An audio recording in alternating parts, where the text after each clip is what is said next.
In Walmart's Hoonuville, everyone ready their cart. Amazing Black Friday deals are about to start. Online and in the app, such great deals to explore. Everything you love from tech, toys, and more. The days to save and the ones to remember. It's only the 25th to the 30th of November. Set your alarms. Don't miss out. These deals are epic, without a doubt. The Who's are all ready, but are you? Walmart Black Friday deals await. Who knew? This episode is presented by State Farm. Having insurance isn't the same as having State Farm. It's like needing the protection of an offensive guard on the football field, but getting an elementary school crossing guard. Sure, they're both guards, but you can only trust one to keep your quarterback safe when the game is on the line. So don't settle for just any insurance when there's State Farm. Like a good neighbor, State Farm is there. Hello, I'm Diane Morgan. If you know who I am, you know who I am. If you don't, who cares? I'm here to explain Italian Time, a holiday phenomenon where Italians throw away their clocks and gather for eternity with San Pellegrino. I've been at this party so long that I've eaten 5 courses, hugged someone's grandma twice and been offered a job in the family restaurant. So this holiday season, make sure to bring enough San Pellegrino to last you through the meal, the after meal and the entire goodbye ritual. San Pellegrino, holiday on Italian Time. Ladies and gentlemen, welcome to Achtung Millwall, the #1 Millwall podcast, broadcasting from the beautiful South Bermondsey. So without further ado, here's Nick.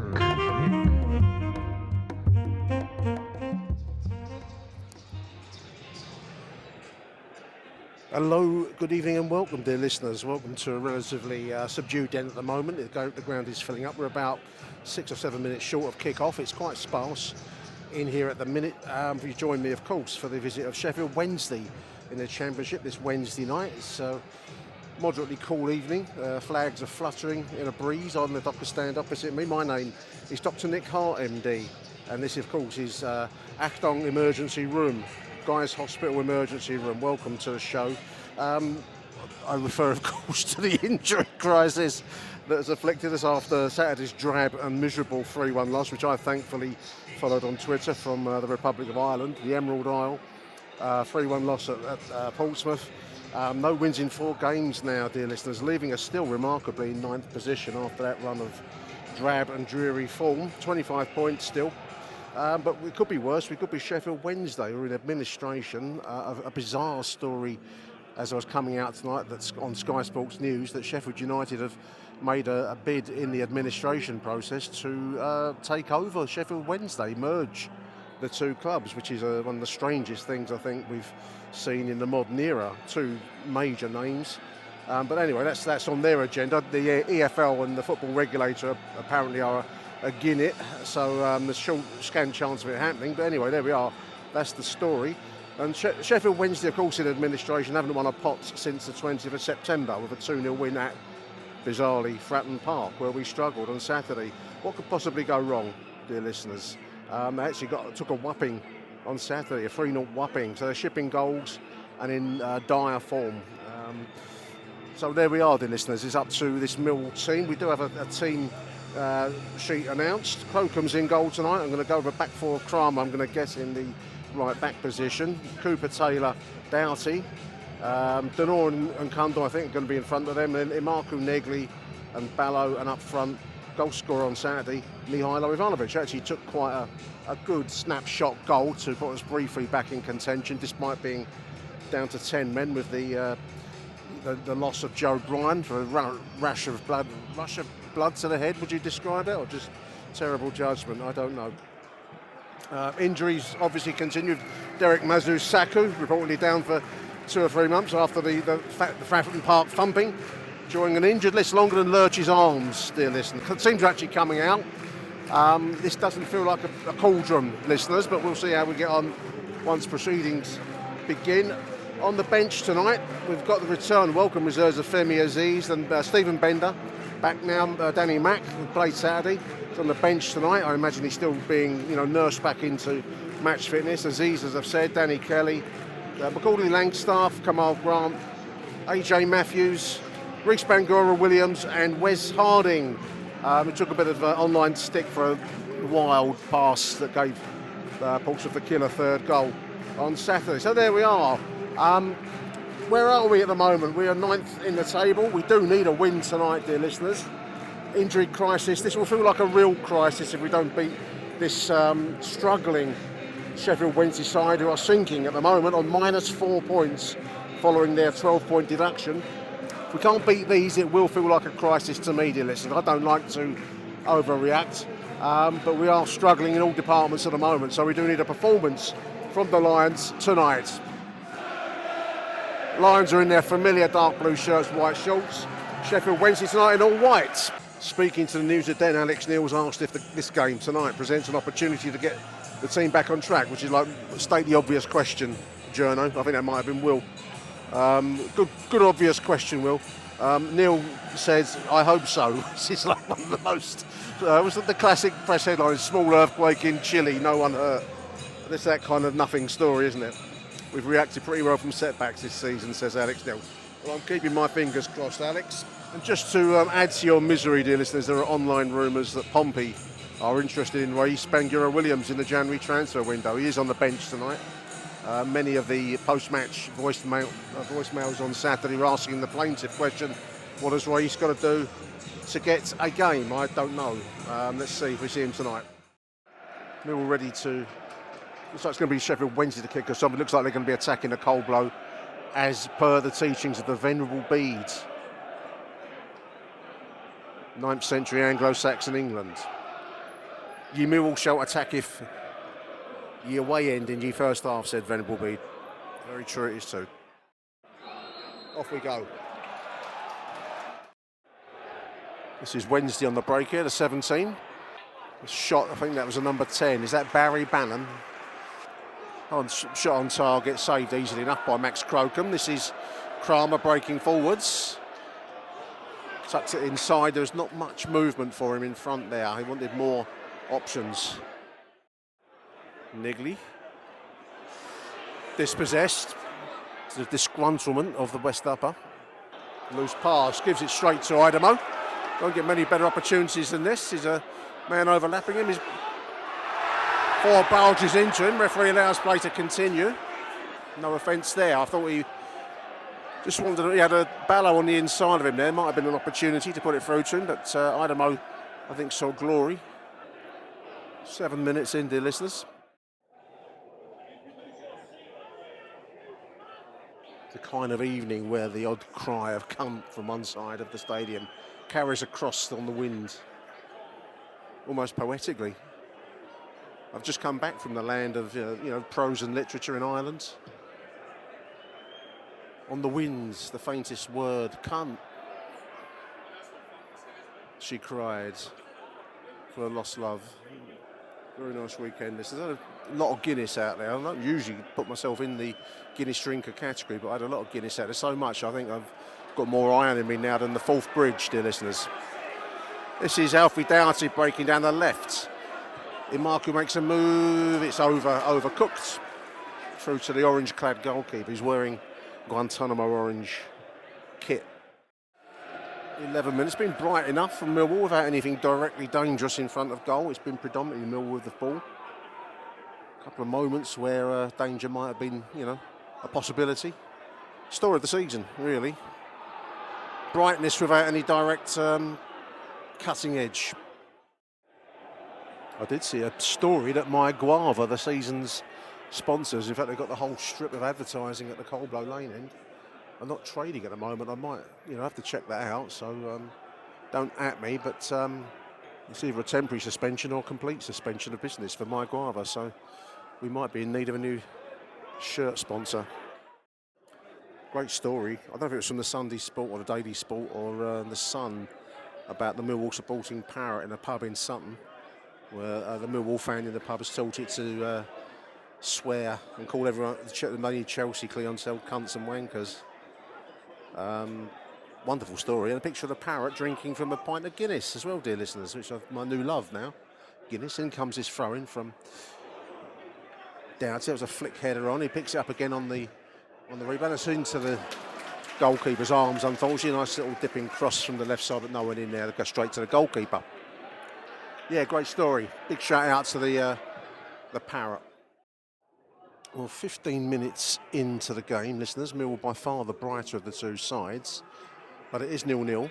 Sheffield Wednesday haven't carved out anything, a chance. There's a loose ball to give them that chance, possibly. This is the 10 on the edge of the left side of the penalty area. Another ball well left. There's a chance to cross the ball in. We've looked very defensively wobbly of late, dear listeners. Anyway, we get away with that one.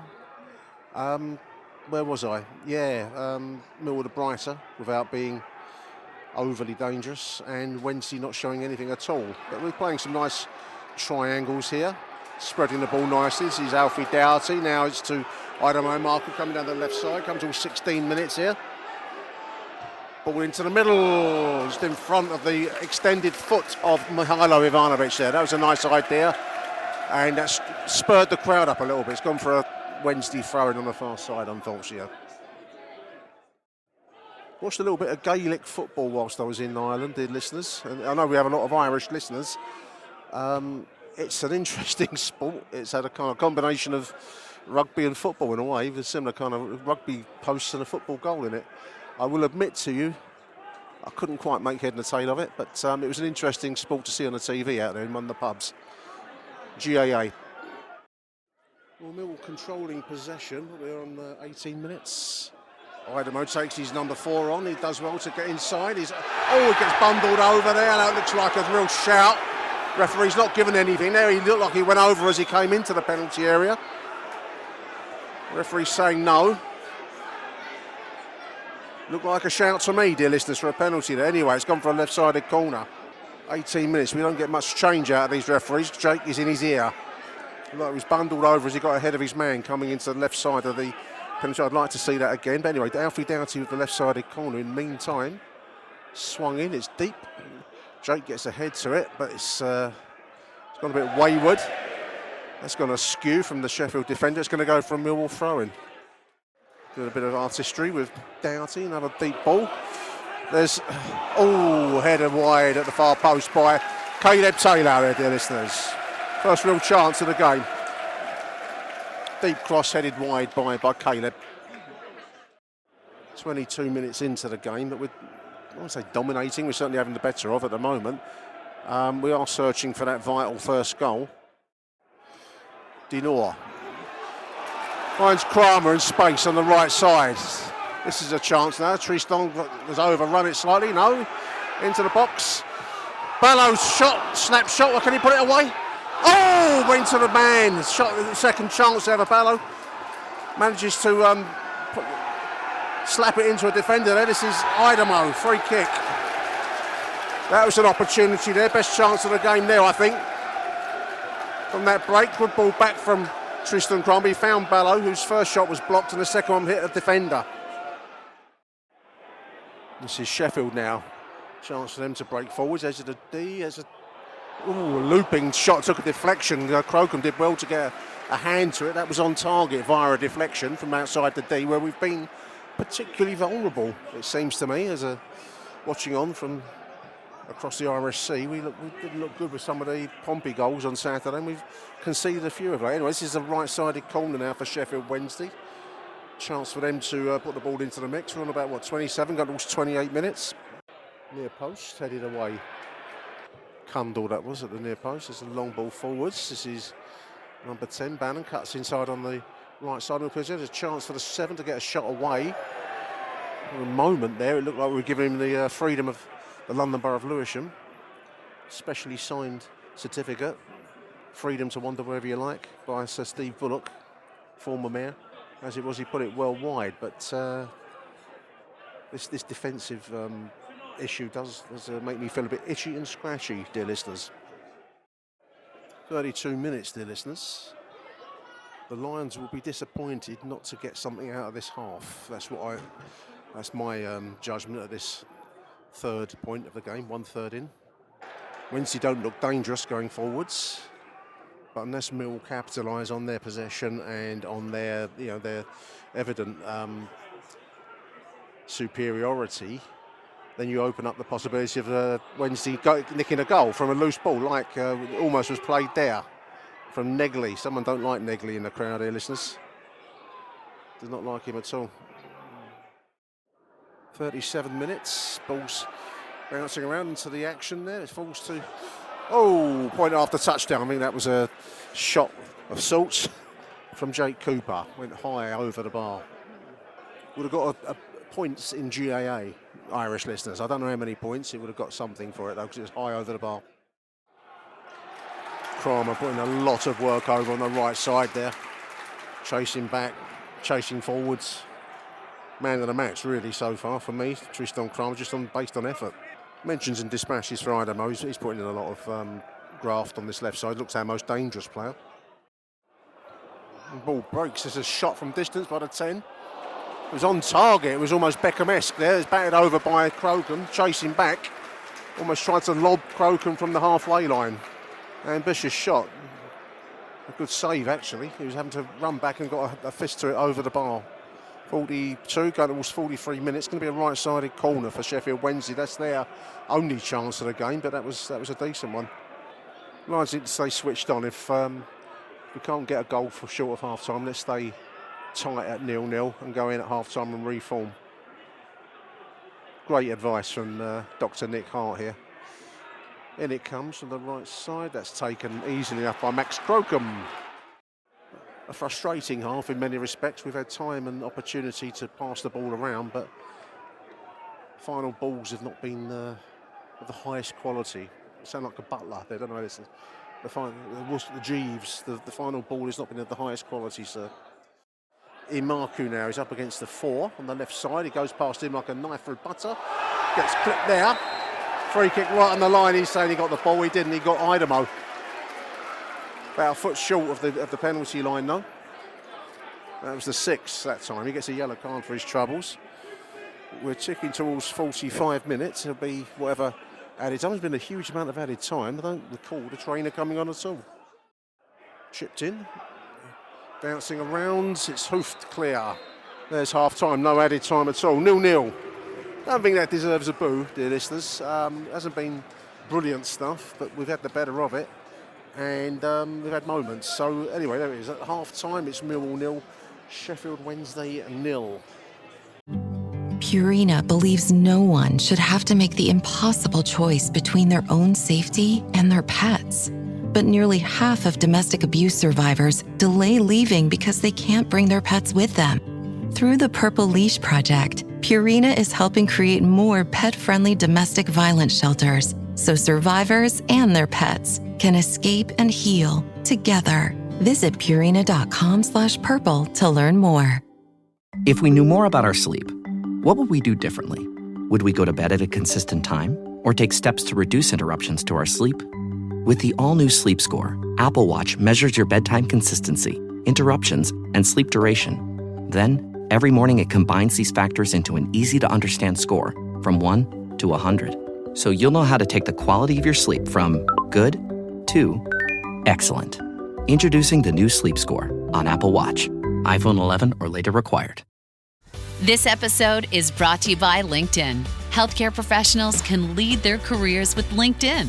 Discover jobs by specialty, preferred shifts, and even desired salary. From mental health therapists to radiology technicians, it's now faster and easier for healthcare professionals to find the right fit.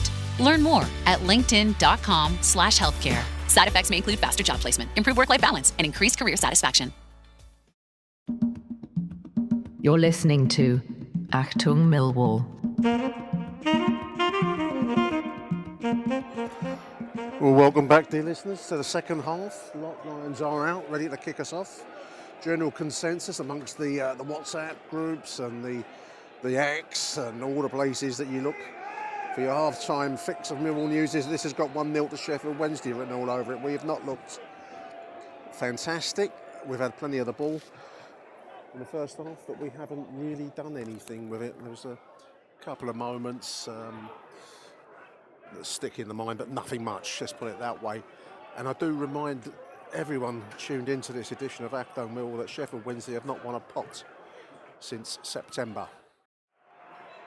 The Millwall injury crisis is, of course, beyond ludicrous at the moment, which doesn't help, you know, a night like this when we should be taking a team like Sheffield Wednesday apart. But this 11 should still have enough about it to get at least a goal. I'll get a chance of a goal. We're not seeing much so far. Crocombe dicing with a devil there. Just about clears it under pressure from his own 6-yard box. Crocombe doing some skills there. It's about getting it clear. This is ball breaks. This is Doughty on a run forwards. He's found Kramer inside the box. Can he find it? Shot on goal, battered away by the goalkeeper. There's a blast from Imaku first time. He probably had more time than maybe felt he had there. That was a good move forward, actually. It was such a fortune, the ball to Doughty, who found Kramer. Ball shot on target, battered away by the goalkeeper. Ball breaks. Negley from the halfway line. He's got Kramer overlapping him. Kramer takes his man on. Burst of speed on the right side. Nice looking cross. Falls to Imaku. Can't catch it first time into the ground. Goalkeeper collects easily. That deserved better. That was a beautiful cross from Tristan Kramer there, dear listeners. 52 minutes.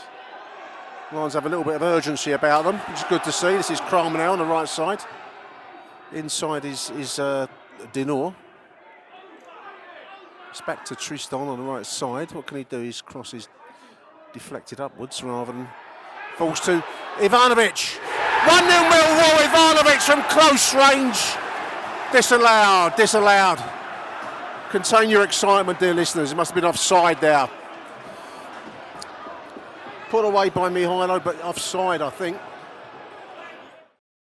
This is Wednesday with a slightly fortunate break, but this is the 12 coming down the left side. Ball into the middle. Open goal. Is it the crossbar? Fucking hell, dear listeners. Excuse my French. Ball still in the middle. Defensive all over the place in a minute. There's all that looked like a handball. Oh, Lions can't dodge a bullet there, dear listeners. It's cleared like Beckton Park on a Sunday morning. Wow. Typical of the, what's the old saying? When you're at the bottom, you've got no luck at all. That was a shot from about the edge of the penalty area. It hit the crossbar. And there was a real penalty shot. I think we dodged a bullet there, listeners. Handball on Jake Cooper, in my opinion, my humble opinion. It's going to be a long throw, I think. It is a long throw. The 8 tosses it into the middle. Left-sided corner. The TikTok Utes has left me. I don't think they really endorse my radio podcast style, dear listeners. They're only the kids have only got attention spans of a minute at a time. Left-sided corner. Bannon getting a little bit of stick from the disabled area over there. I don't know. He's looking in askance at the lower decks of the away end. So don't ask me what that's all about. That's headed clear. It falls to the edge of the penalty area. Lions are under a bit of pressure here, listeners. How have we contrived to get ourselves in this position? Throwing for Sheffield Wednesday now. Well, that was the closest anyone's come to opening the scoring. That crossbar hit. And the Lions dodge a bullet, dear listeners. But it's still Sheffield Wednesday with their tails in the air at the moment on the left side. This is the 7th, a ball into the box. Lions can't get the ball clear. Finally, a loose ball puts it into touch. Mill will get the chance to take a breather. Madness. Negley. Ball forward. This is Ivanovic on the right side. Negley! Big opportunity over the bar. Little 1-2 with Ivanovic. Negley breaking into the centre of the penalty area and he puts it over. Ooh, chance there, dear listeners. 60 minutes, that won't help his cause of the Camille Negley fan club up here in Block 1. Soylent Green lorries going into the cell chip over the back there. I wonder if those lorries contain former Millwall players to make Soylent Green tablets, dear listeners. A new business model. Looks like it's Femi time.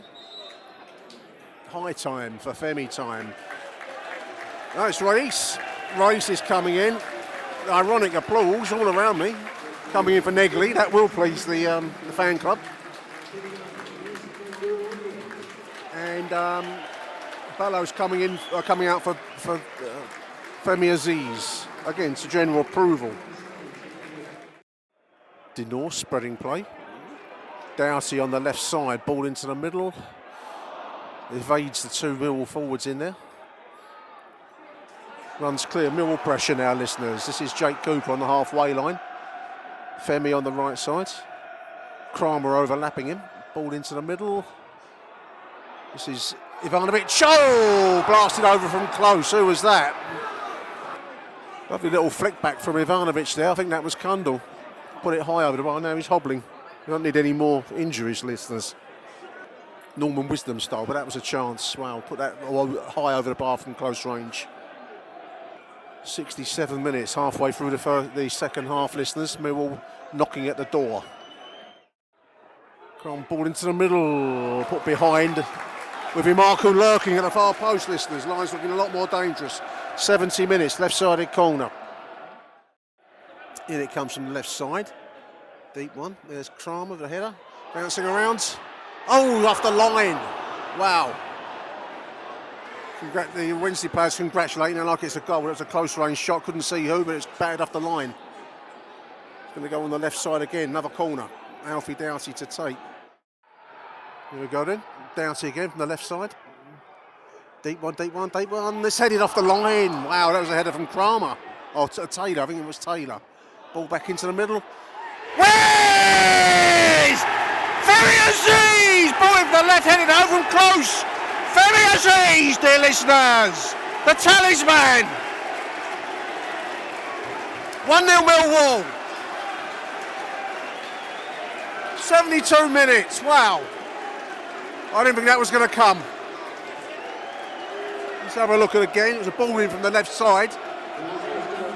DJ Femi there, listeners.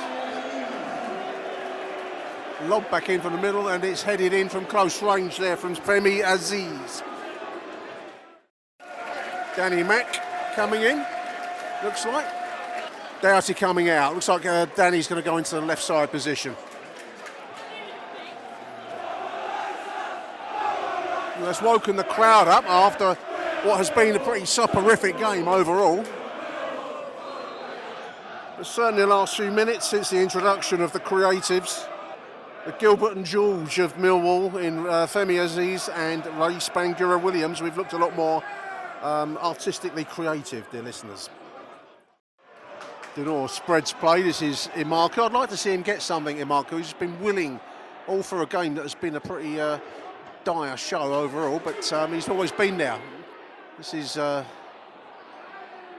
Taylor, but the Sheffield bring away, unfortunately, listeners. This is Sheffield Wednesday, though, pressing forwards here, the 12. The danger zone shot from distance. Ooh, I thought that was flying in the net there for a moment. A little chippy kind of shot from the D.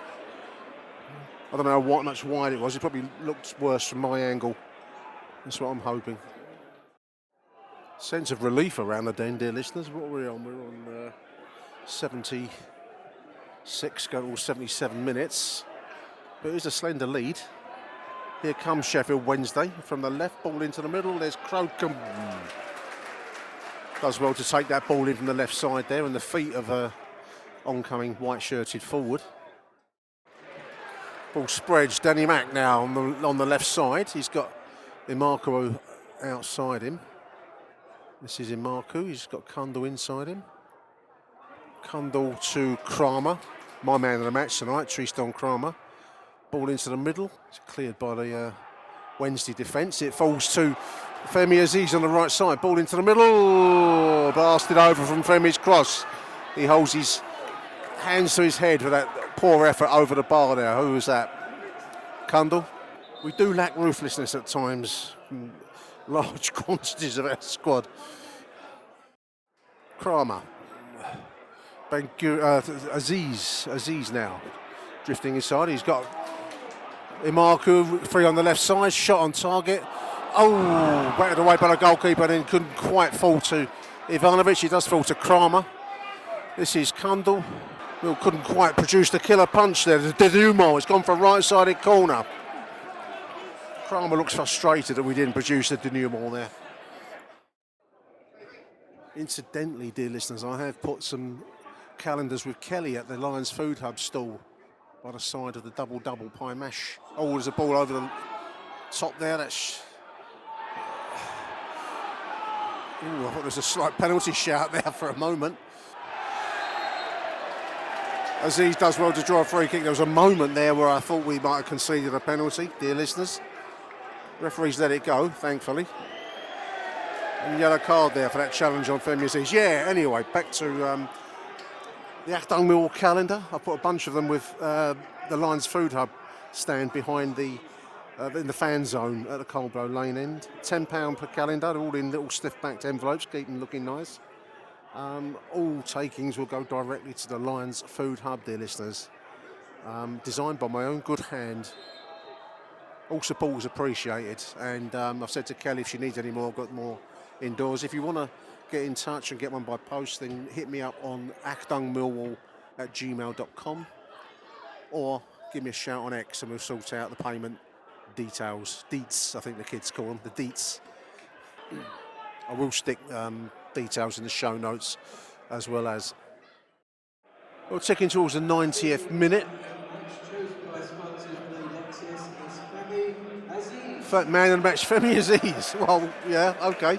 He certainly has been the decisive factor along with Rory Spangura-Williams. 5 minutes added time. It is 90 minutes now. It's going to be a right-sided corner from Femi Aziz, who's in his little cameos, been given the accolade of man of the match. I won't argue with that. I think also I want to mention Tristan Kramer and Alfie Doughty. Both of them have put real, sterling shifts in. But Femi Aziz it is, dear listeners. Who am I to argue with the matchday sponsors? Ball breaks. This is Macaulay Langstaff on the right side. All effort Macaulay. This is Reis. Ball down the channel. This is Danny Kelly. Very tight angle. Shot blasted straight at the goalkeeper. 90+3. Good work, Tristan Kramer there, listeners. Just got to get this over the line. It'd be a very welcome 3 points. Bit of a weight off of our shoulders to have lost it tonight. Would have felt like a real crisis to me. I'm being over dramatic, but certainly after a very drab first half, the introduction of the John Lennon, the Keith Richard and Mick Jagger of the club, Reis and Femi Aziz very much made a difference in the second half, and there's got us this slender 1-goal lead. Langstaff does well to win a free kick there. That should be enough to see us out. We're on 94.5 minutes. 90+4. Right-sided free kick. I would think take this short. And that should be that, dear listeners. I think bizarrely this will take us back into the top 6. I believe, depending on some other results tonight, it will certainly take us up the table. Taken short, race into the corner. There it is, 1-0 win for the Lions. A headache is over, dear listeners. Man of the match in the stadium, Femi Aziz. I also want to mention Tristan Kramer. I want to mention Alfie Doughty. I also want to give a shout out to Ida Mark, who always gives 100%. As it is, it's a workmanlike victory, but one that's very, very welcome, thanks to the artistry of one Femi Aziz. The big man is back. There we go. Hey, this is Bill Simmons from the Bill Simmons Podcast, here to tell you that Michelob Ultra, the official beer partner of the NBA, is bringing NBA fans closer than ever this season with chances to win great prizes, including courtside tickets. Enter now at michelobultra.com/courtside. Michelob Ultra Courtside 25 to 26. No purchase necessary. Open to U.S. residents 21 plus. Begins on October 1st, 2025 and ends on June 30th, 2026. Multiple entry periods. See official rules at michelobultra.com/courtside for free entry deadlines, prizes, and details. 'Tis the season for all your holiday favorites, like A Very Jonas Christmas Movie and Home Alone on Disney+. Should I burn down the joint? I don't think so. Then Hulu has National Lampoon's Christmas Vacation. We're all in for a very big Christmas treat. All of these and more streaming this holiday season. And right now, save big with our special Black Friday offer. Bundle Disney Plus and Hulu for just $4.99 a month for 1 year. Savings compared to current regular monthly price. Ends 12/1. Offer for ad-supported Disney Plus Hulu bundle only. Then $12.99 a month or then current regular monthly price. 18 plus terms apply. This episode is brought to you by Nature's Bounty. Nature's Bounty believes your body is brilliant, naturally designed to thrive, inside and out.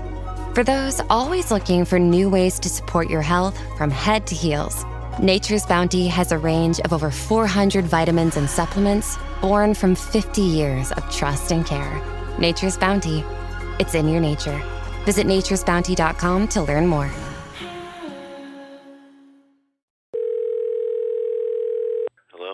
Hello, Nick. Matt Richards here. Just dialing in with my thoughts on last night's game. Well, very, very much needed 3 points. Crazy. Obviously, we're still 7th before the game, but recent form hasn't been great. So really important for the players and us as fans to kind of get a bit of a boost, especially we've got a tricky game on Saturday. I thought first half, we shaded it. Banner obviously had a big chance, which should have put away. And we get into lots of dangerous positions. Maku was getting down the left, Crammer down the right, and what a player Crammer is and was last night.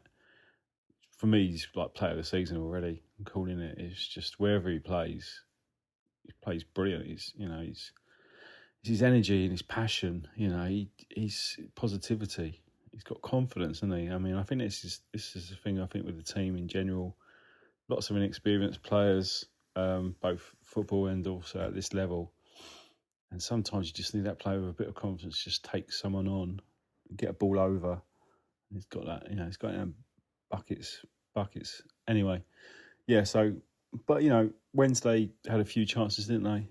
Crocombe made a brilliant save from the deflection, and he managed to get back with that. I mean, that Bannon effort was like fair play to him. That shows the quality of Bannon really. To see that and hit that, I still thought we shaded it in a tough environment when it wasn't a big crowd, to kind of really get the players going. But the second half, I thought, but we definitely did. We created so many chances, didn't we? And many opportunities. And I'm not a massive fan of XG, but I kind of get it. It means that, you create loads of chances and you should score goals. I think it's like 2.45. I mean, that's really high. The frustration, though, was were we actually going to get the ball in the back of the net? I mean, the chances we had, Negley, Kundal, these are the ones I can think of, and others. Crammer made a decent save, the keeper. Coming for players back to stop it on the line, and then you think Ivanovic, you think, that was called offside. I just thought it's one of those nights where it's going to be 0-0 or they're going to nick one at the end and beat us. And the relief when Femi Aziz's goal went in was it's just palpable around the whole stadium. It was like, I don't know, it was like we'd stayed up or something in the last game of the season or something like that, just to kind of just think we've actually finally got the ball in the back of the net. We managed to hold out, so it's thoroughly deserved. I mean, Wednesday the woodwork a couple of times, didn't they? But so they were still dangerous, like any side would be. But I thought it's thoroughly deserved. Player of the match, like I say, I think it's Crammer. I thought also Doughty played. He's a danger. Doughty. He's got. Got to say about all of them. He's got to stay fit. But you can see how dangerous he is. He's another positive player. And his quality on the ball is there to see. I thought Casper had a really good game. He always gives you 8 out of 10, and Casper never really gives the ball away, and he's calm under pressure. So I was pleased with it. I thought Kundal did all right as well. He's definitely, he's having a decent season this year compared to last. And Maku, it's always a danger, but it's just never any output. I know it's a broken record, but he's a frustrating player. He had a couple of chances last night. If he'd just taken a touch, he could have got a shot on target, but he just blazed the ball. I think he's better than he actually thinks he is.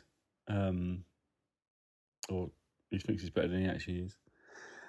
And, I mean, obviously, Negley he's getting... I do feel for him. He's just got no confidence at all. Nothing works. He's giving the ball away time and time again. I don't know what the answer is, but the answer is not playing him at the moment. I don't think you should play him. You've got to play Reece or Kundal in a 10 if we're playing a 10. But yeah, I don't think I missed out any players. I thought Cooper, it's good to have Cooper back, and I thought Caleb Taylor was getting stronger at the back as well. So very much needed 3 points. So I thought it was a good performance. You still got to think this is a team which is patched together. It is every week. So you've got to give some credit. And to be fourth is just it's just mental, really. Tough game, Southampton. Well, looking at the run until Christmas, they're all tough games. So we just need to keep nicking points, putting in battling performances, and stay up there. That's what I need to do. Anyway, cheers, mate. See you, Nick. Cheers, Matt. Thank you, mate. Millwall sit fourth after that 1-0 win last night. Amazingly, just 2 points off of Stoke, who are in second place, the automatic promotion spot. It looks like Coventry are going to tear away with the league this season. Justifiably, they are on fire. They're scoring goals for fun, so I think we've got to forget about them. But certainly that second spot is not out of reach, which, given, as Matt has just said, the injury crisis and the fact that the team that we're putting out is patched together like... I don't know, like we're in a battle almost. Battle of Trafalgar. The sails shot to pieces, but still somehow they catch some wind, and that was very much the kind of vibe from last night. I thought it was a strange old game, really. There was a big sense of relief when the ball went in the net, as Matt said. I referred to it in my in-game thoughts and musings, dear listeners. The talisman, of course, is DJ Femi, and in fairness, the introduction of Race Bengira-Williams for the hapless Camille Negley. I kept making little ironic remarks about his fan club up in Block 1 with me. I don't think they're alone. I think that, it's not working for him at the moment. A rest would do him a power of good. I think the obvious solution is Reis, for reasons that are beyond most Millwall fans, I think, around the stadium. He's not been in favour. Why? Don't know. What's he like on the training ground? What's he like outside the game? I don't know. I do know that when he came in, I was referring to... I couldn't think of enough creative duos last night. I think I came up with Gilbert and George, the Shoreditch artists, in terms of inventiveness for Race and Femi. I'm going to go with Jagger and Richards. I'm going to go with Lennon and McCartney, because they do bring in that touch of flair and a willingness to try the unusual on a night where we looked very, very straight down the line. We do lack ruthlessness, as anyone that was there last night will vouch. I do want to back up Matt's comments about Tristan Kramer. He is a real find.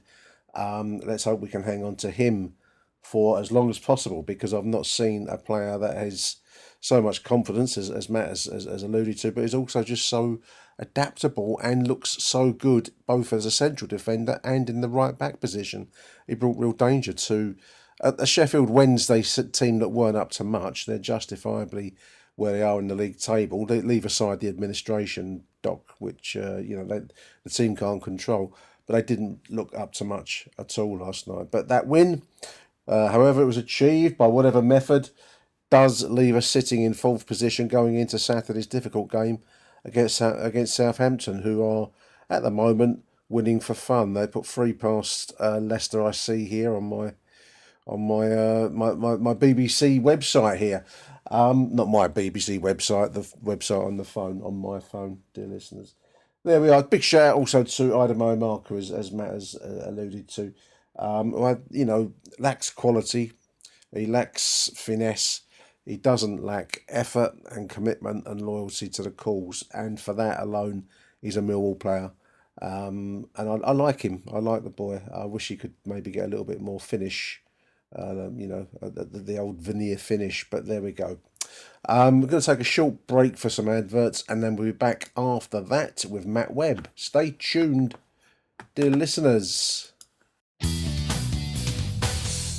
Achtung Millwall. Evening, Nick. Matt Webb coming back from the game tonight. Millwall 1, Sheffield Wednesday 0. Listen, on another day that could have been 5, 6 plus. We had untold chances at goal. I think we had about 6 or 7 on target.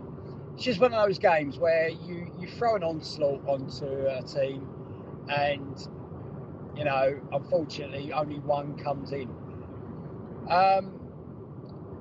Let's iron out the good ones. Positive to see as he's come back and score a goal. Yeah, he does make a difference when he comes on. There's no question about that. Same with Bangor Williams. I thought when he came on, he made a difference as well. I want to do a special mention as well. I thought Doherty had a good game today. Good 60 minutes. I thought he was quite productive. Crammer, again, very good at right back, comfortable, strong going forward.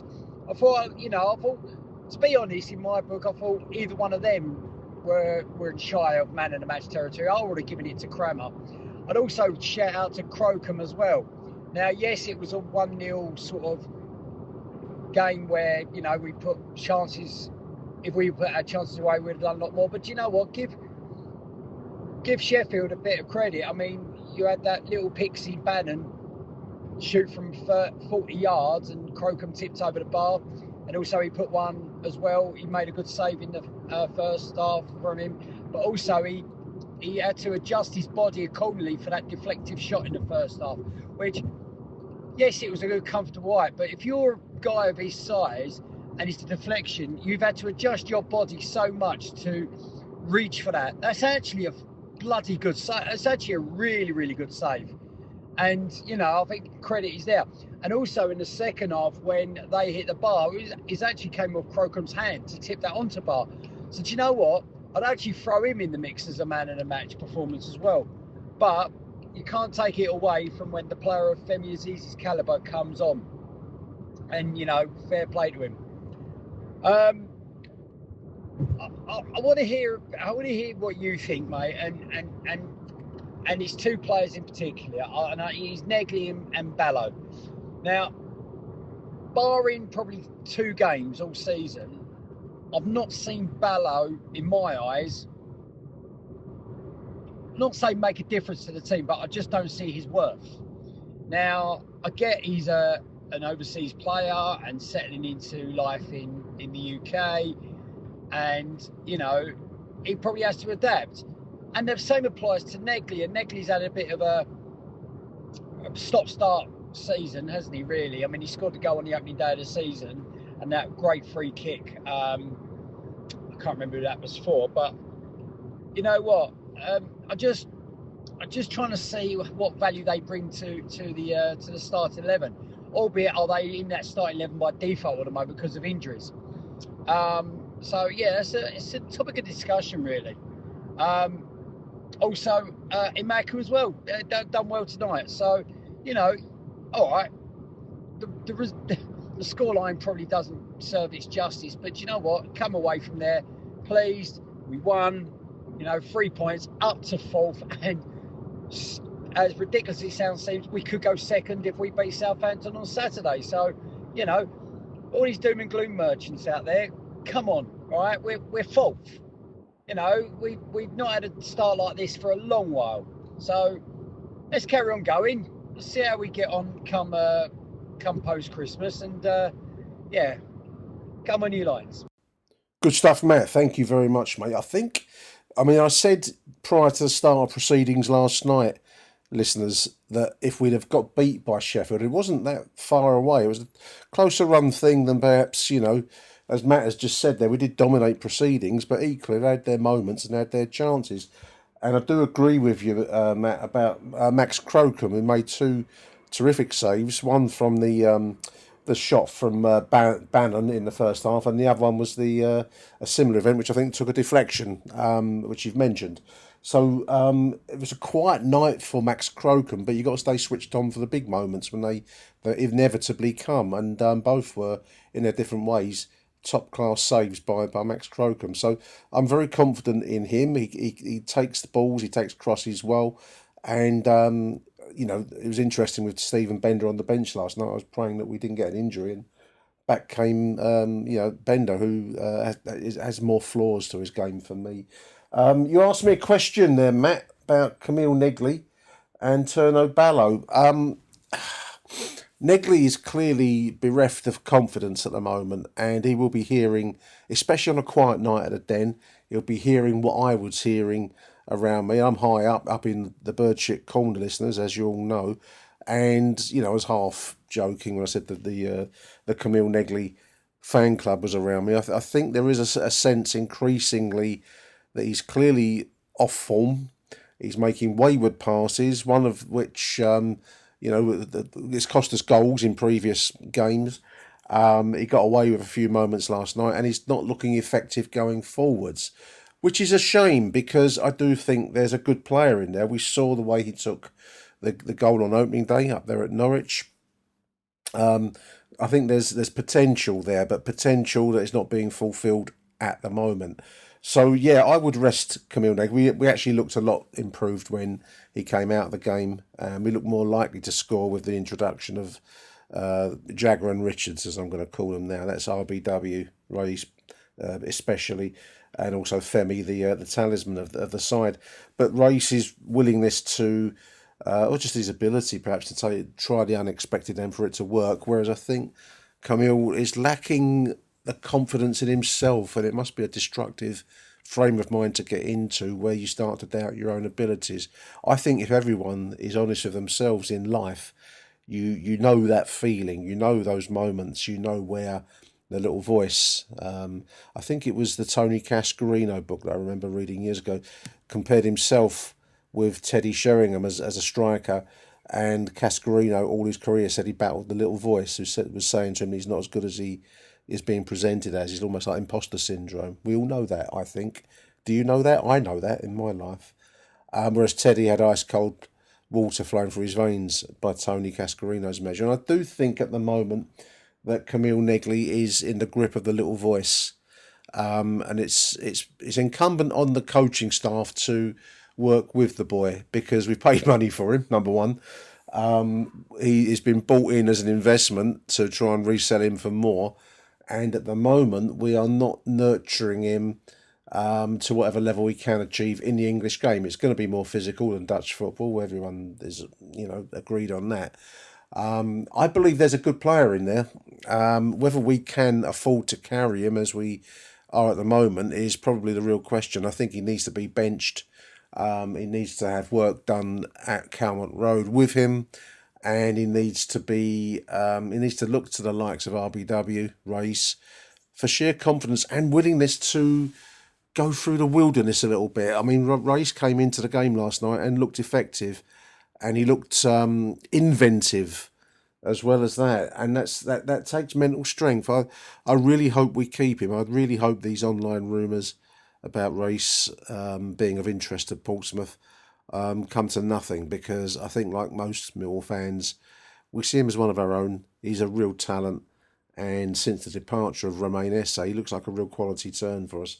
Ballo was the other player that you mentioned there, Matt.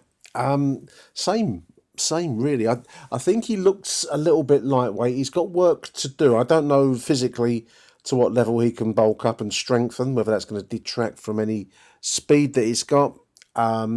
He looked a little bit lightweight against the Sheffield defender last night, the 4, who didn't look, wasn't as bulky as some that we're going to face, but you are up against physical specimens in this league. And I think Turno's problem is that he's skillful. He's fast, but he doesn't deal with the physical side at the moment. He's got to find that somewhere.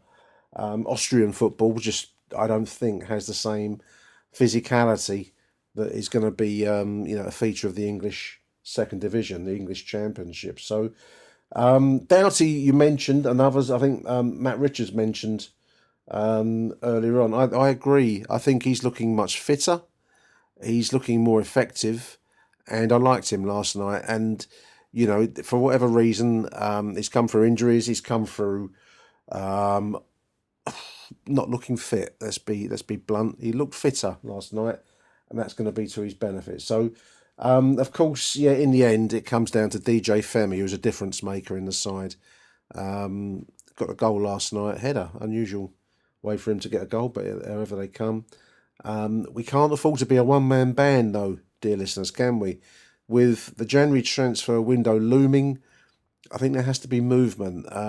Dear old Macaulay Langstaff is not a championship-level striker goal-wise.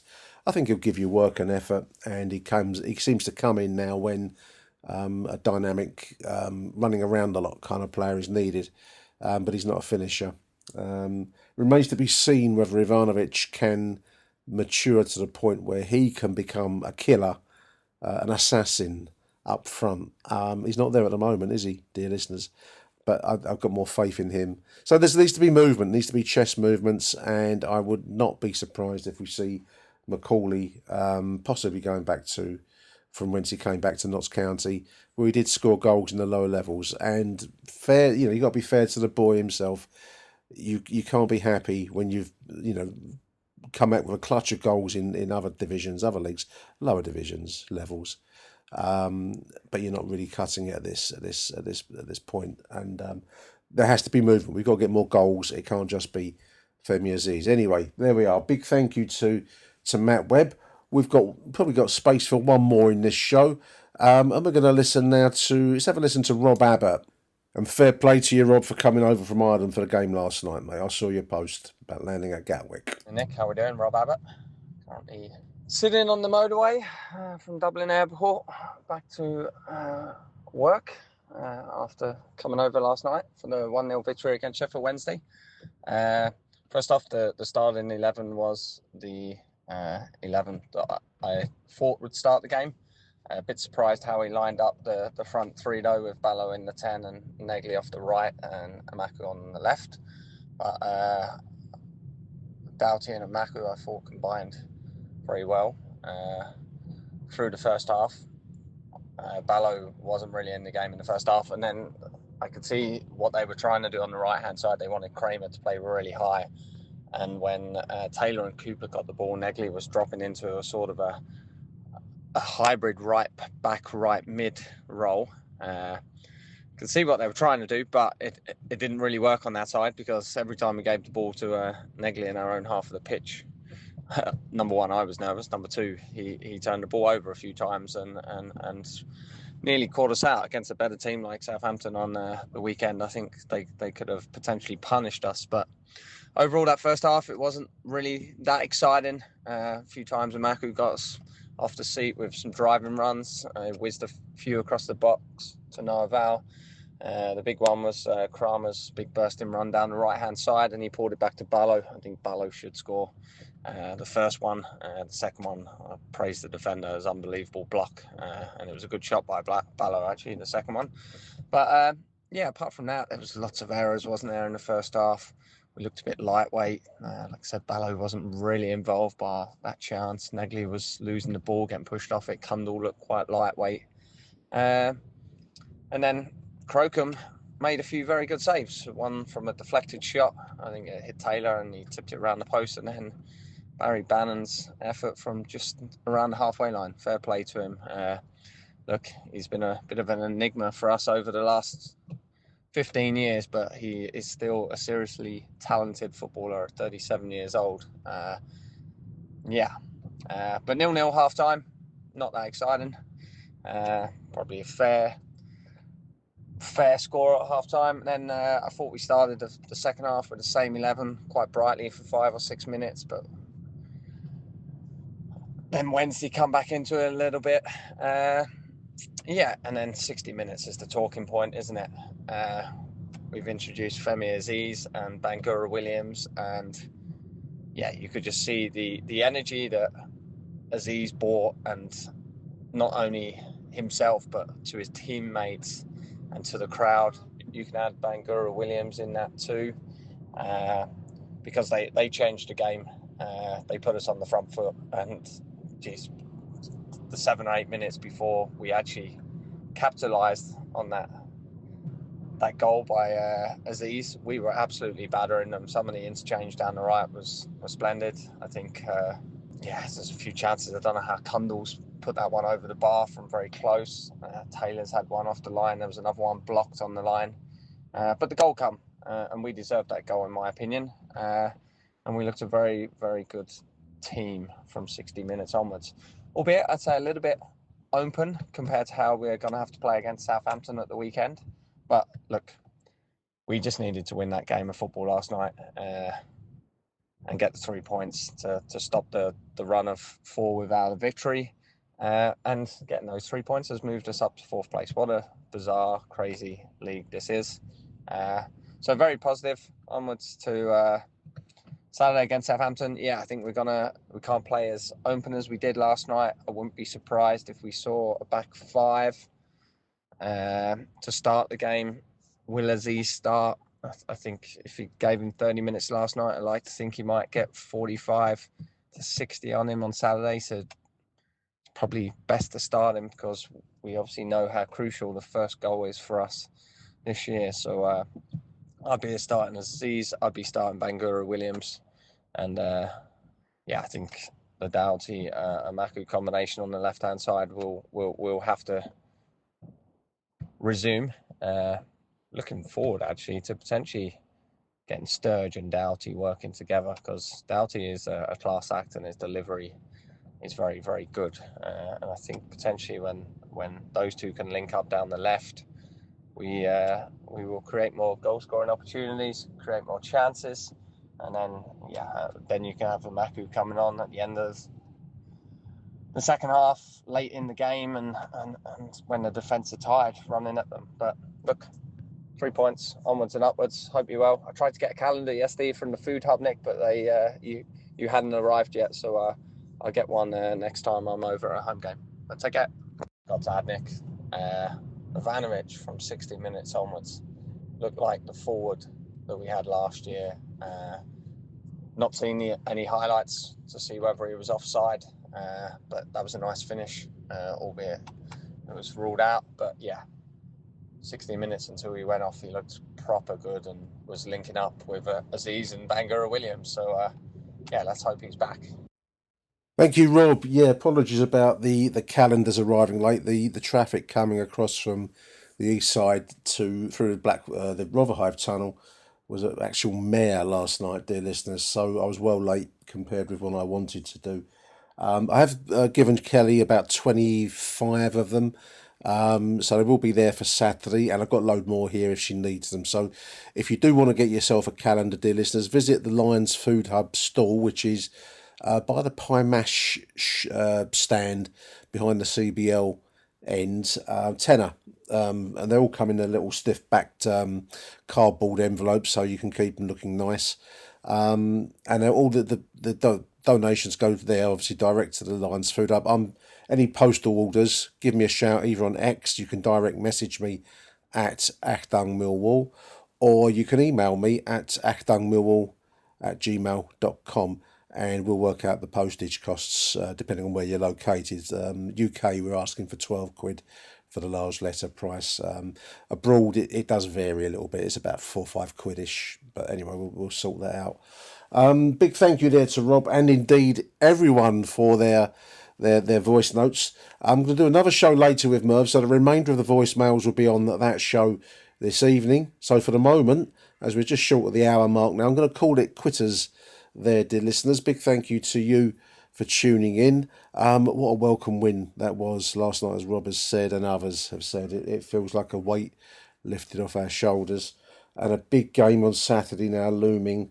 Opportunity and there's the potential for it to be. They've been playing well as well, so there's a potential and there's risk there on Saturday. But so we need a good turnout. But until the next edition tonight of Achtung Millwall, reviewing last night's fixture, from me, Nick Hart, that's enough for now. That's Arrivederci Millwall. Bye for now, dear listeners.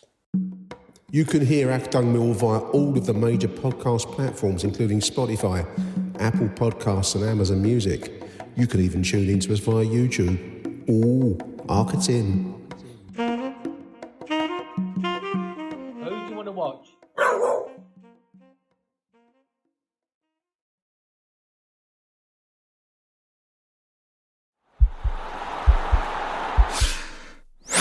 This podcast is part of the Sports Social Podcast Network.